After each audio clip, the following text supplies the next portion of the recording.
The room was quiet, filled with tension. Daniel Hart, Earth's ambassador to the Galactic Assembly, stood at the center of the shining hall on Veltaria Prime. This station was the most neutral place in the galaxy, a place where enemies could talk without war. The Galactic Assembly, made of many alien worlds, had gathered to discuss peace between Earth and the Vernari Dominion. Daniel wore a dark blue suit with a silver badge showing Earth's flag. His face was calm, but his eyes were tired. He had been working for months to build peace. The Vernari were not easy to talk to. They were tall, with thin silver skin and glowing yellow eyes. Their leader, Zarlan, sat across from Daniel, staring at him with a cold expression. "Let us agree to the terms," Daniel said. "War will only destroy what we have both built." Zarlan's voice came through a translator. "Peace sounds sweet, but only if trust is real." Before Daniel could reply, a bright red light flashed above the chamber. Gasps and cries filled the air. A sound like thunder echoed. Daniel fell to the floor. Chaos broke out. Guards rushed forward. People screamed. Claire Morgan, watching the session on a live feed from Earth, covered her mouth in shock. The screen showed Daniel's lifeless body, lying still on the white floor. Blood pooled around him. Back on Earth, the United Terran Council gathered quickly. The president called an emergency meeting. News of the ambassador's death had already spread across Earth and to the outer colonies. People were angry.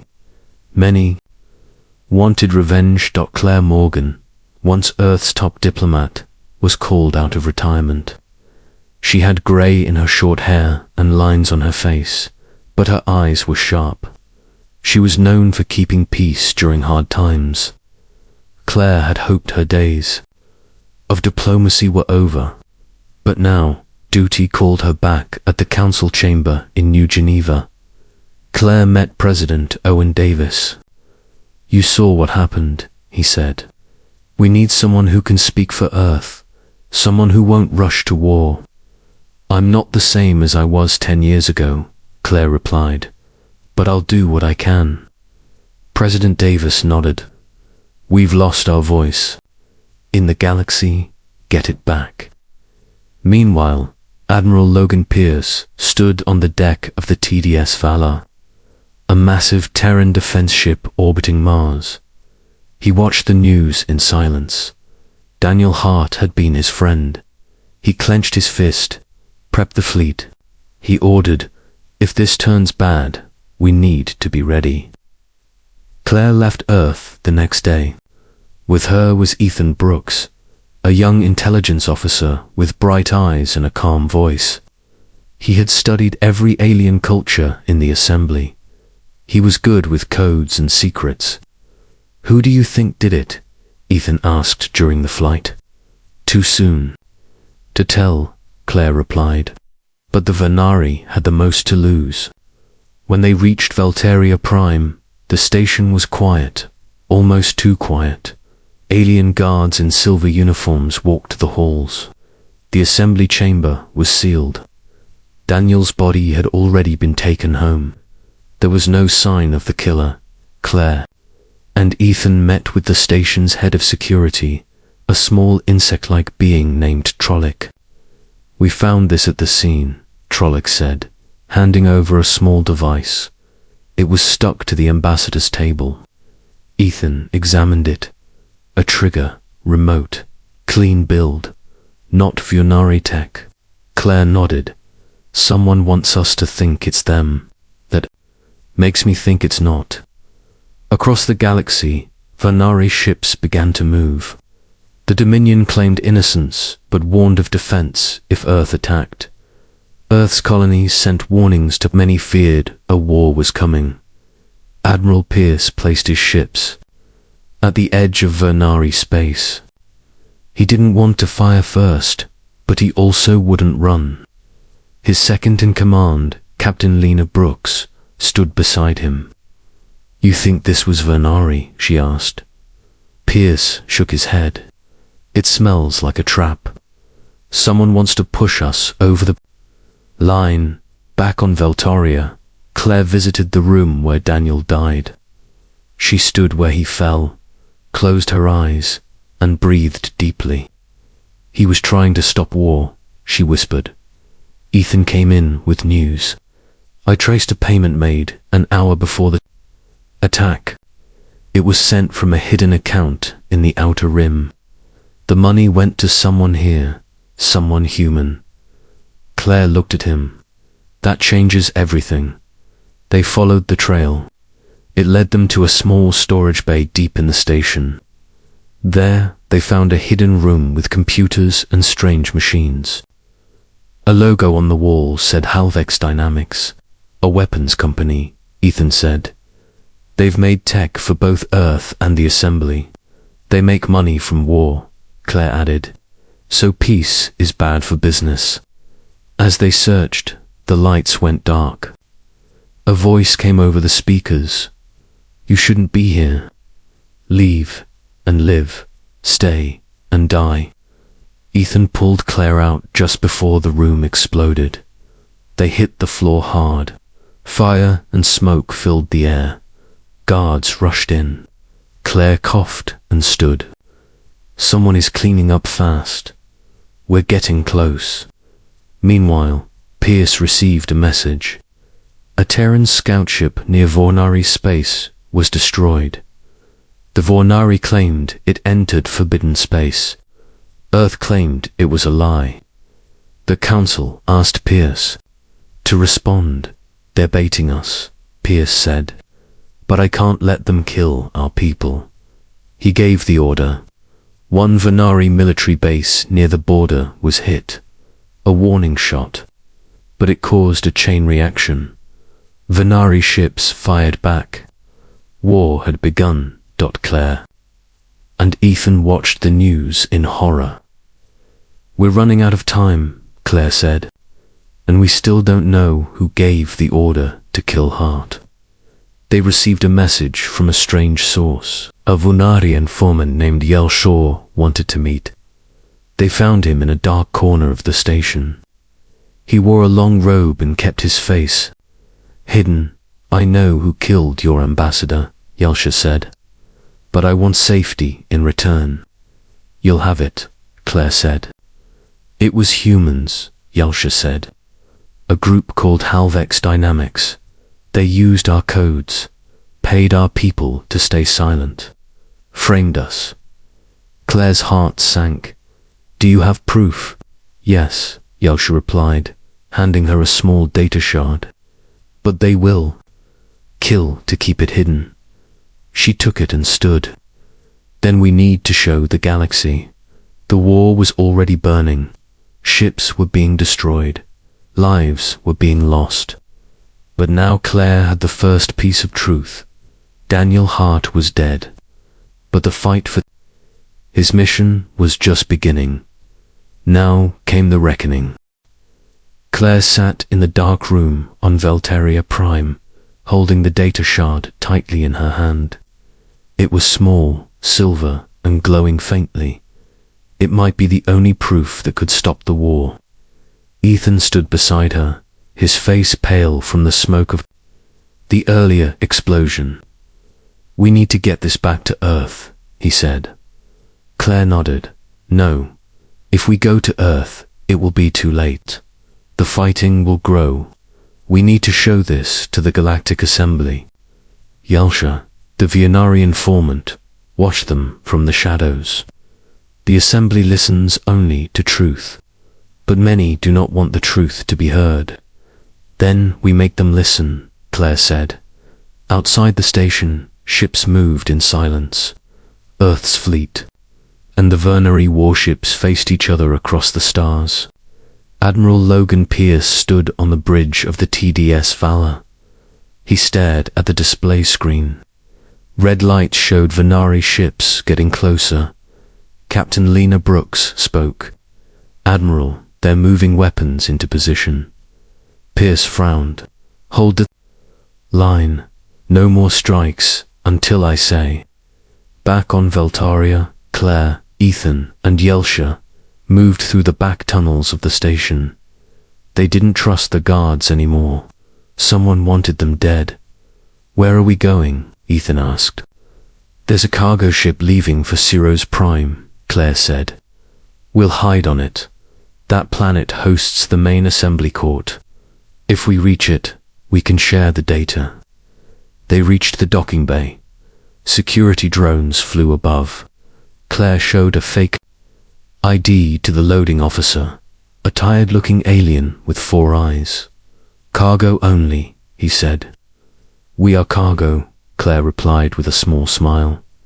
They climbed into a supply crate. It was cold and smelled like metal and dust. The door closed. The crate shook as it was lifted into the ship. The engines started. They were on their way. During the flight, Ethan used a small scanner to check the shard. The data is locked. I'll need time to break the code, he said. Do it quietly, Claire said. If Holvex finds us, we won't get a second chance. Yelsha stayed quiet.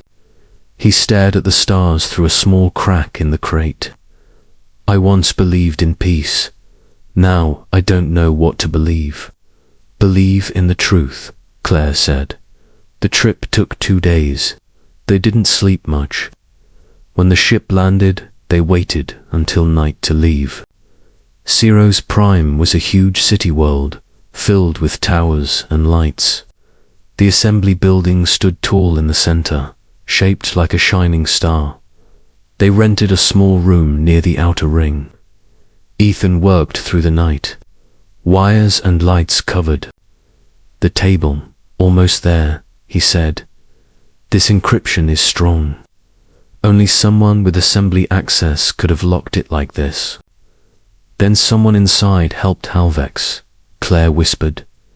Just then, the door exploded. Smoke filled the room. Men in black armor stormed in. They wore no symbols, but Claire knew who they were. Halvex agents, she shouted. She grabbed the shard and ran. Ethan followed, holding his laptop. Yelsha helped slow the attackers by tipping over metal shelves. They rushed into the crowded street. Claire led them through alleys and tunnels. They reached the old spaceport. Inside, an old pilot named Nora helped them. I owe your friend Daniel Hart, she said. Get in, I'll take you to the assembly steps myself. The small ship took off and dodged patrols. Finally, it landed in a garden behind the assembly building. Claire, Ethan, and Yelsha ran inside. They reached the main hall. Dozens of alien leaders sat in their seats. Lights shone down. Cameras recorded everything. Claire stepped forward. My name is Claire Morgan, she said. Earth's new envoy. I have something to show you. Some leaders shouted. Others stood in surprise. But the chairperson, a tall being with a long neck, raised his hand. Speak, Earthwoman. We listen. Ethan stepped forward. He connected the data shard to the main screen. Images and files appeared. They showed Halvex messages, payment orders, and plans to kill the ambassador. One message read, blame the Vornari. Start the war. We win.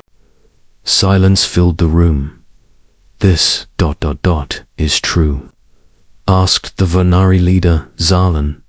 Yelsha stood beside Claire. Yes, I helped hide it. I was wrong. The chairperson looked at the evidence. We will study this. If true, Earth is not the enemy. Suddenly, more gunshots echoed. Halvex agents had followed them into the building. Security guards fought back. Claire ducked behind a desk. We need to get out, Ethan said. No, Claire said. Let the assembly see us stand. Together, they stood until the agents were captured. The leaders had seen everything. Truth had come out in full view. Later that night, in a safe room, Claire sat with Yelsha. "You could have stayed silent," she said. "I wanted to fix what I broke," he replied. Admiral Pierce got the news on the TDS Valor. He watched the assemblies. Official message: the Venaria are cleared. Halvex is guilty. Earth must answer for its secrets, but not for its lies. Pierce sighed with relief. "Tell the fleet to stand down. It's over." On Earth, President Davis called Claire. "You've done more than bring truth. You saved us from war." But Claire looked tired. "It's not over yet. Halvex is still out there, and trust is broken. We need to build it again." Ethan looked out the window at the stars. The galaxy saw what really happened. That matters. The next day, the Assembly announced a full investigation into Halvex dynamics. Arrests began on many worlds. Human and alien officers worked together. The company's leaders ran, but some were caught. Claire and Ethan were honored in a quiet ceremony. Yelcha was given safety and allowed to return home. The war was stopped, but peace was still far away. Claire looked at Daniel Hart's picture in her hand. "You gave your life for peace. We will not waste it." Outside, Ciro's Prime shone like a jewel in space. Ships moved gently across the sky, and for the first time in many days, there was silence. But deep in a hidden part of the galaxy, someone else watched the news with angry eyes. "They stopped this war," the Shadow said, "but we have more plans. The fight for peace was only beginning." Admiral Logan Pierce sat alone in his command room aboard the TDS Valor. The stars outside looked peaceful, but he knew peace was not yet real. The war was paused, not ended. Halvex dynamics had been exposed, but many questions still had no answers. He received a message from Claire Morgan. She stood in front of the Galactic Assembly again, asking for help. "Halvex still has ships, weapons, and agents," Claire said. "We need a joint task force to stop them before they strike again." Pierce listened carefully. Claire had done what no one thought possible. She had found the truth and shared it with the galaxy. Now, she was asking for help to finish what they started. "Send me the plan," Pierce said. "The fleet stands ready." Back on Ciro's Prime, Claire walked through the assembly building. Her mind was busy. She was tired but focused. Ethan Brooks walked beside her, holding a tablet. "The Assembly approved limited action," he said. "They will allow small teams to go after Halvex leaders, but no big attacks." "That's enough for now," Claire said. "We'll work with what we have." Yelsha joined them. He looked different. He wore a clean robe and walked with purpose. "Venari High Command is helping.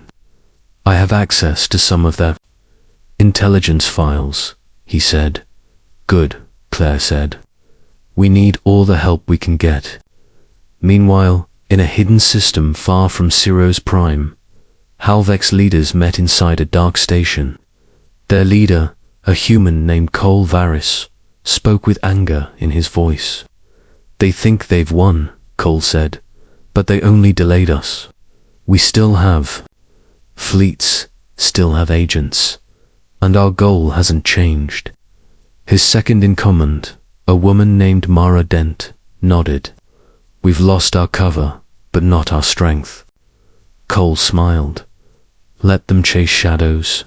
We strike where they don't look." Claire met with leaders from other worlds. She explained how Halvex planned to restart the war by attacking outer colonies, blaming different alien groups. Some believed her.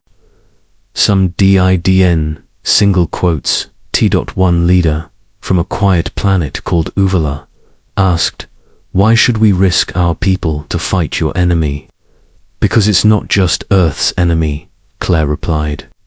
They want to control all of us, divide us, use our fear. The leader nodded slowly. I will send scouts. If what you say is true, we'll stand with you. Ethan tracked new Halvex activity in the Harness Belt, a dangerous area filled with rocks and pirate ships. They're hiding there, he said. We can't go in with big ships, but small teams might work. Claire agreed. She reached out to Admiral Pierce. We need your best small team, she said. You'll have them, Pierce replied. He called Captain Lena Brooks and gave her the mission. Take a stealth ship, find them, stop them. Lena gathered her team, 4 soldiers, 1 pilot, and a tech expert. They left at night, silent and fast. In the Harness Belt, they found a Halvex base built into an old mining station.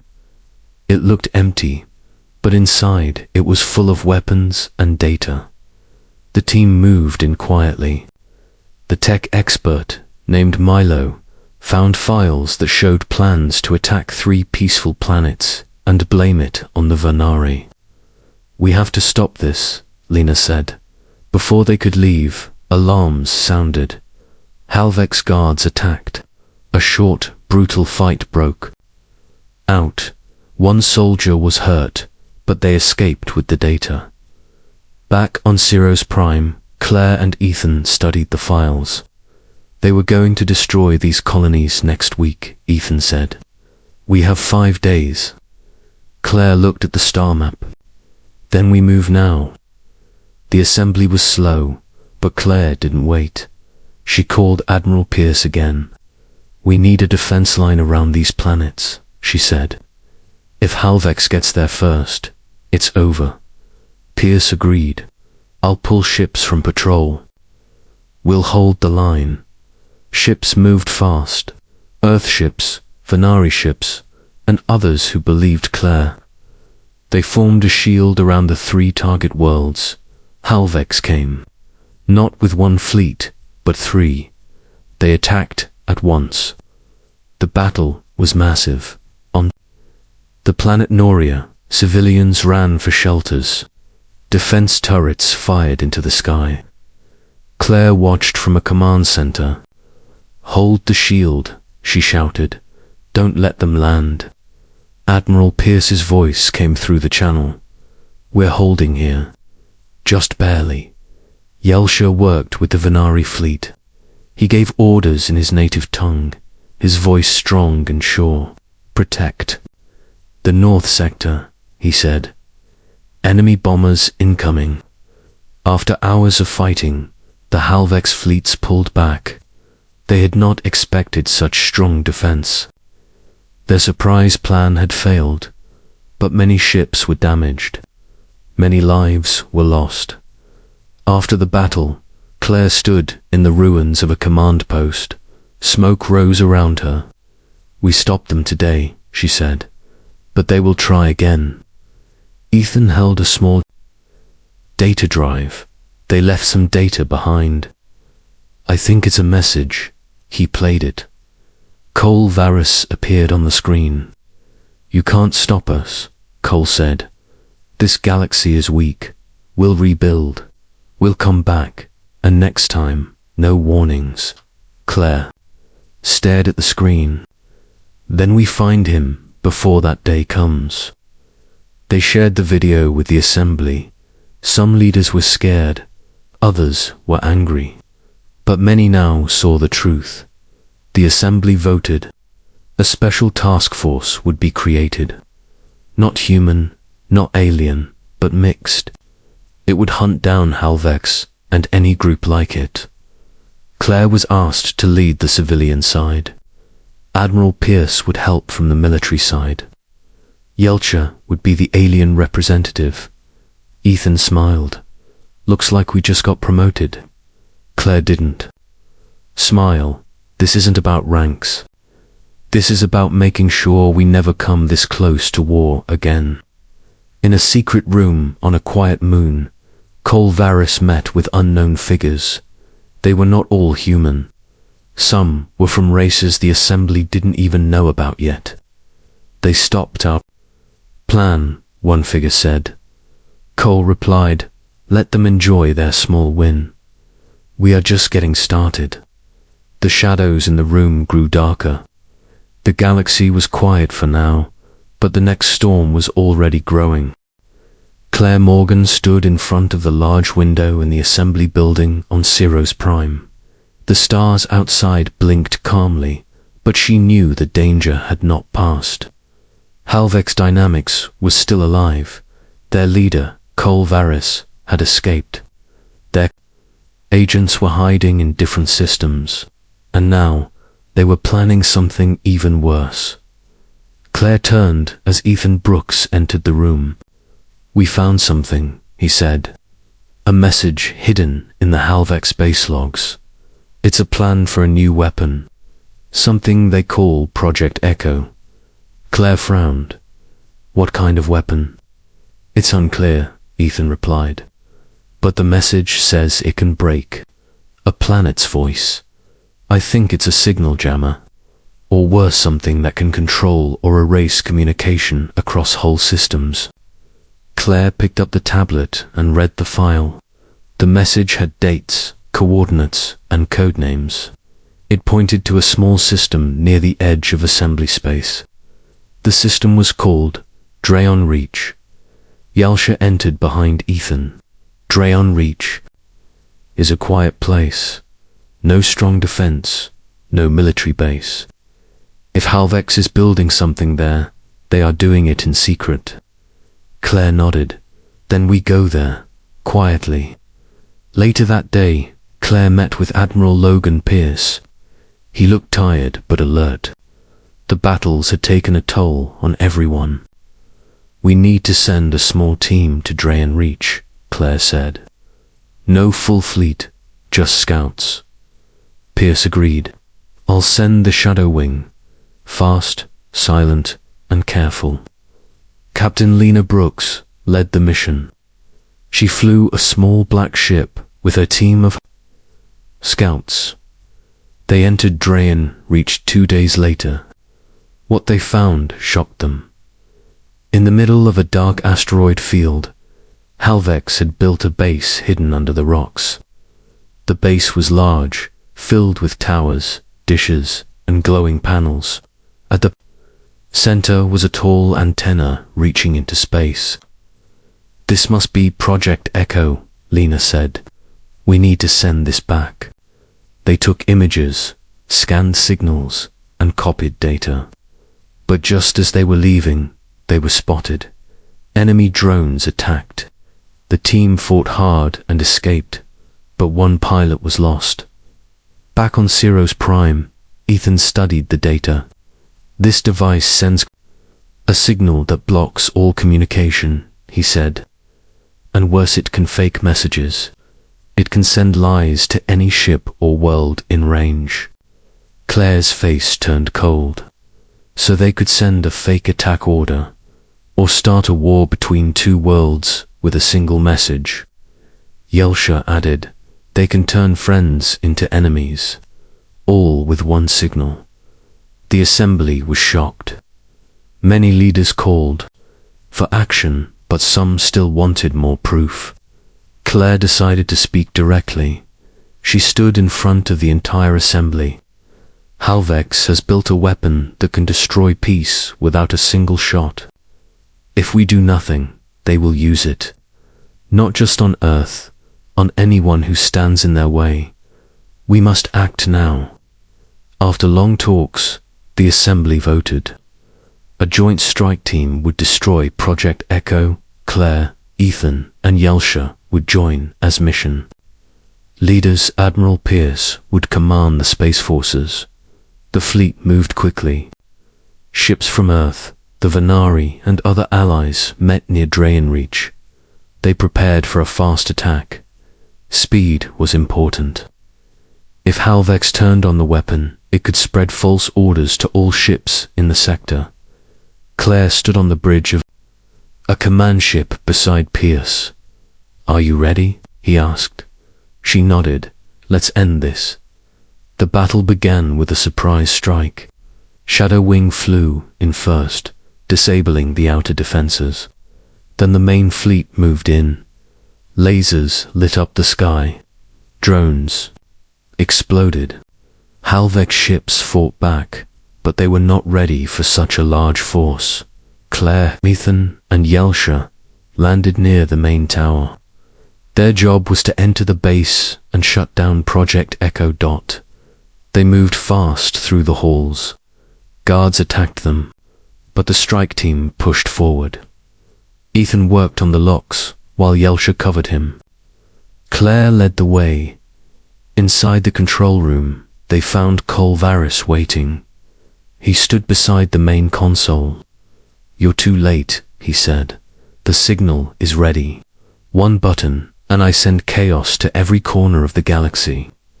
Claire stepped forward. "You've already lost. The assembly is united now. Your lies are broken." Cole smiled. "Then let me break your peace."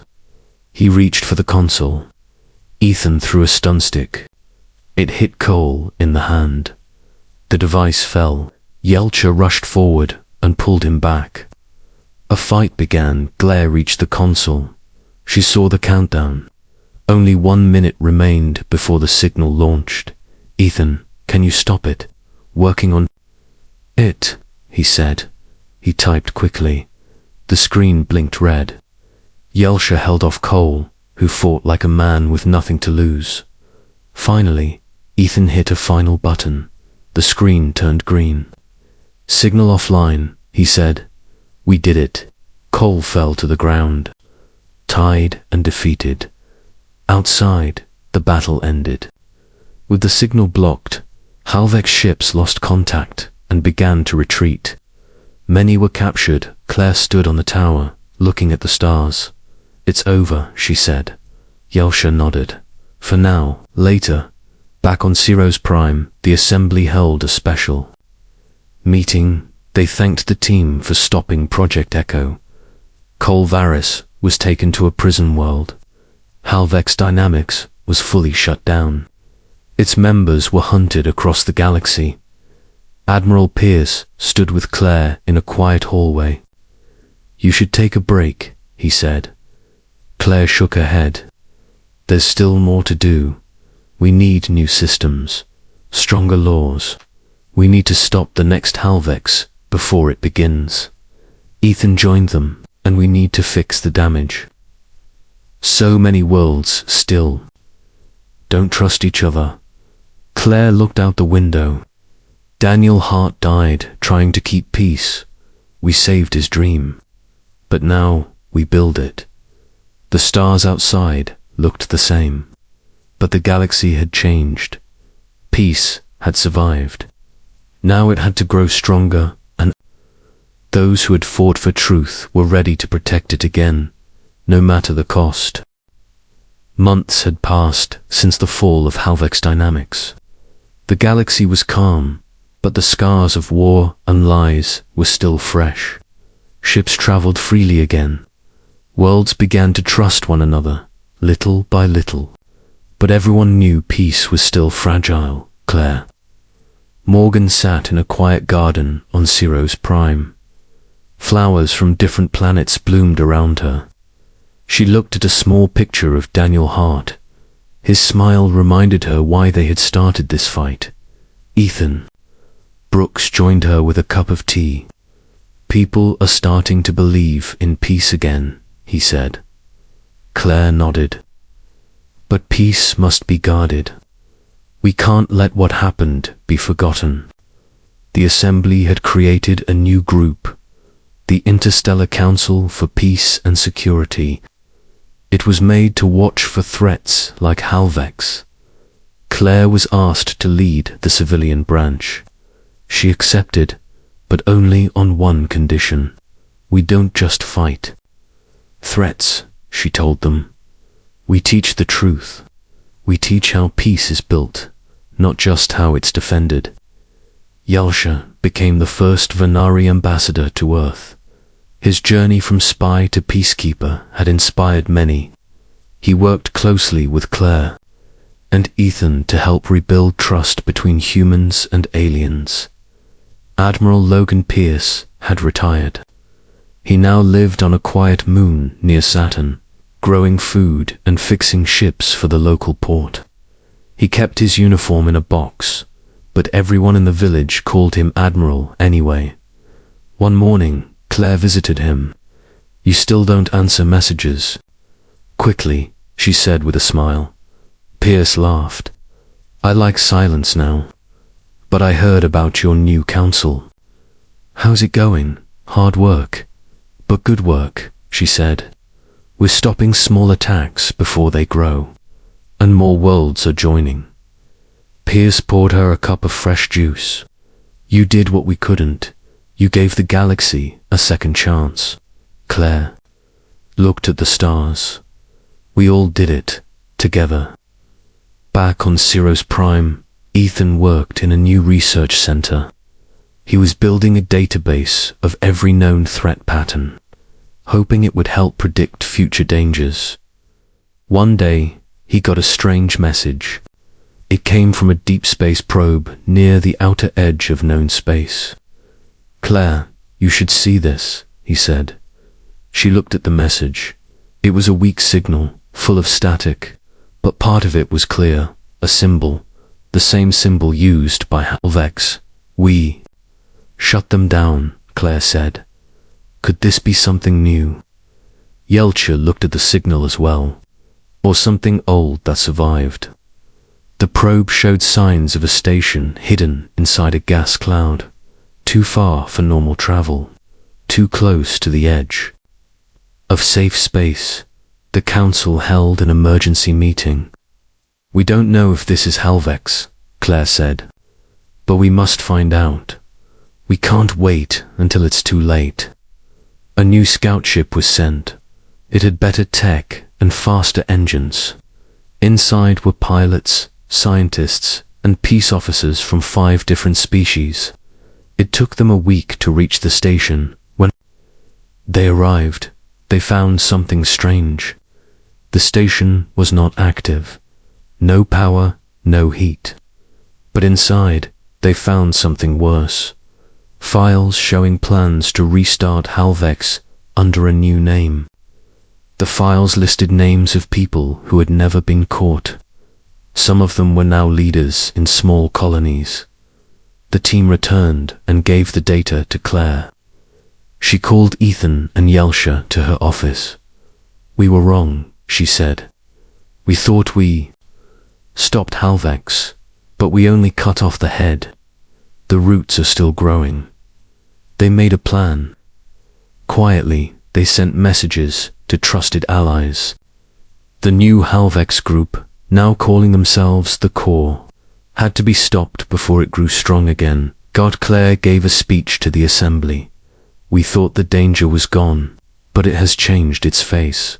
We must act early this time, not wait for ships and weapons.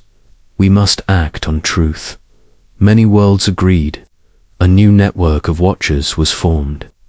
They would share data, protect each other, and stop lies before they spread.